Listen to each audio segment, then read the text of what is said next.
Hey guys, so today I wanted to make a video on how to apply for a CNR license, or basically just kind of go over the steps that I took recently when I applied for the license.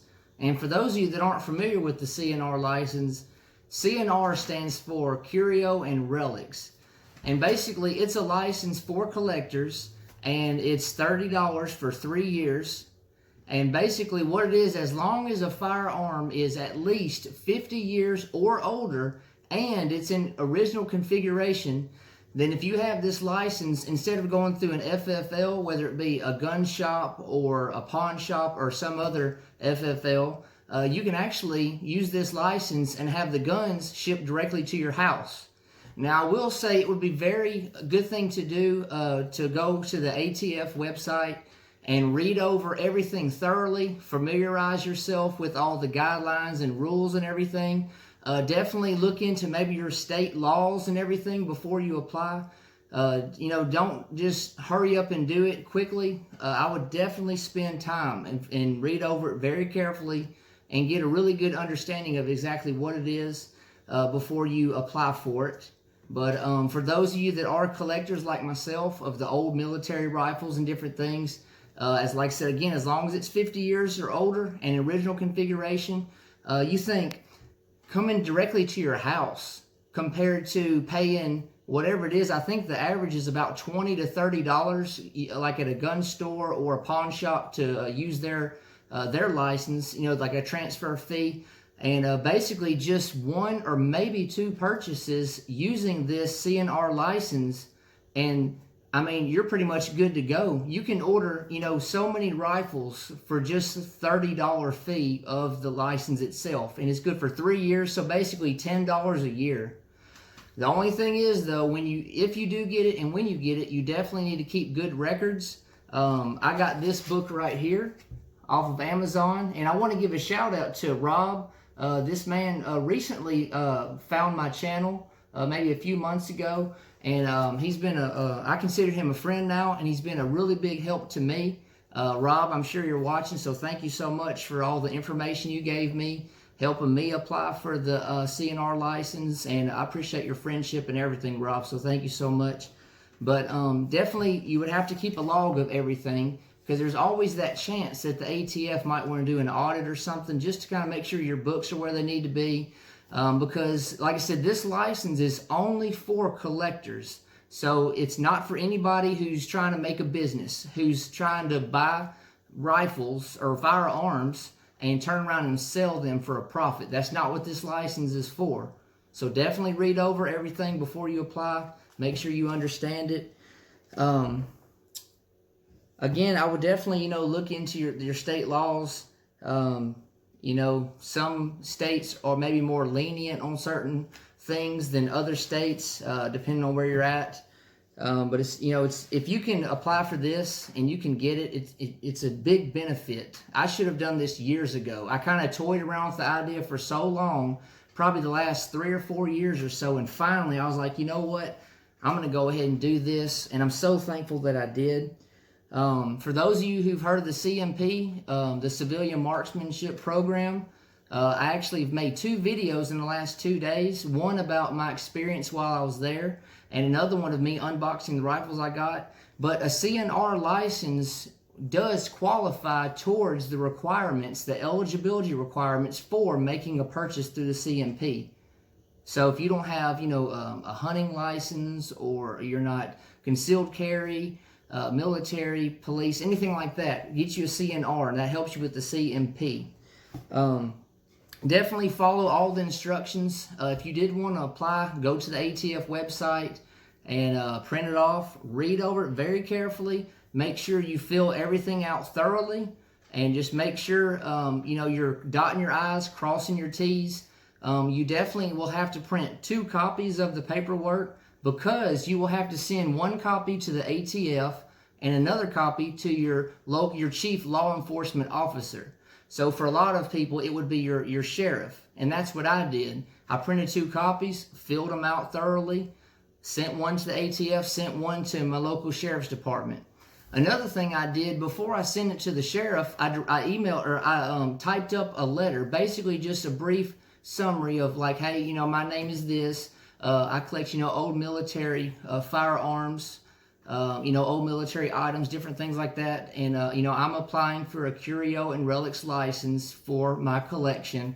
And just something like that. And then you could sign it and date it if you wanted to. And I mailed it off. That would probably be a good thing to do. And like I said, you definitely have to keep record of everything that you do thoroughly once you get your license. Now, as far as wait time on the license, it took me exactly 45 days. So from the day I mailed it to the day I received the license in the mail was exactly 45 days. I was kind of looking online and I saw where it could take 60 to 90 days. So 45 is not that bad. Basically right at just over 6 weeks. And I'll say, after I mailed it, it took 6 days for them to, you know, take the $30 off of my card, my debit card or my credit card. And that basically let me know that, hey, they have received, you know, my paperwork at the ATF. It's being looked at, hopefully, you know, processed and everything's good to go. So now it's just a waiting game. But, you know, the wait was worth it. I'm so glad I applied for it. Again, for those of you that are, you know, big collectors, you know, we know that collecting now in the milsurp world, you know, it seems like all rifles and milsurps are just, the prices are rising. You know, it seems like, you know, some people say they're drying up and everything, and ammo's drying up, or different sanctions and stuff on countries and imports and different things. But I'm just so thankful I got into the hobby when I did. I've been collecting for about 12 years now. I wish I could have gotten in sooner than that. But, you know, for those of you guys that are just getting started collecting, definitely look into this. This could be a big benefit for you. It could save you a lot of money on transfer fees and everything. It would be a big win. And again, you know, sometimes people confuse the CNR license with an FFL. And, you know, it is different. It's definitely different. That's why you got to make sure you read up on things. And before you send your paperwork off, make sure, I would go back over it triple times, 3 times if you have to. Make sure you didn't miss filling anything out at all, because you don't want to send your paperwork off and wait for weeks and come to find out it's sent back or rejected because you forgot to sign something or date or do this or that.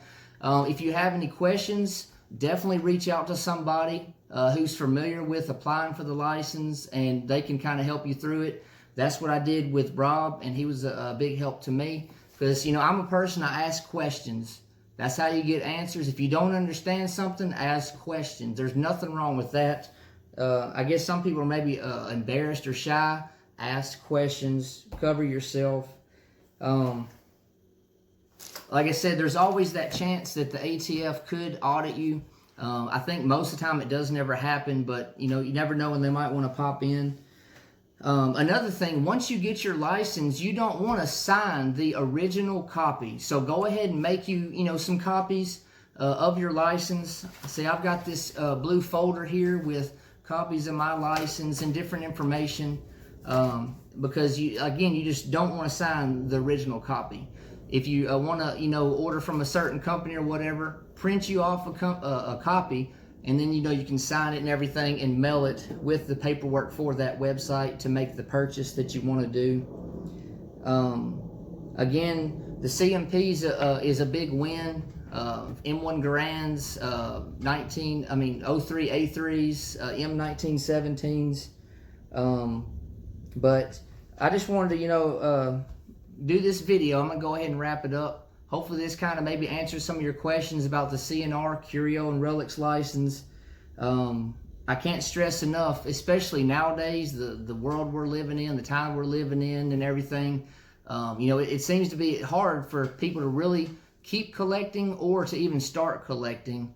You know, it seems like a lot of times, like, depending on where you're at, the market might not be very good, so you might not have a lot of options when it comes to what you see in gun stores or pawn shops as far as milsurps. So a lot of guys would have to do a lot of ordering online, you know, different gun websites and gun companies, and this license would help you with that. So you can, you know, enjoy the collecting like everybody else who has maybe better resources or options locally to them for growing their collection. But anyways, like I said, it's definitely a win. Thank you guys for watching this video. If you haven't already, please watch my CMP unboxing video. You'll really like what I picked up when I went there last weekend. I got 3 great rifles. Watch my video on my experience at the CMP South store. I talk and go in a lot of depth and details about what you can expect, what I experienced while I was there. If you haven't already, please subscribe to my channel. I would love to have you as a subscriber. Please like, comment, and share this video, and I'll be getting back to you soon. So thank you.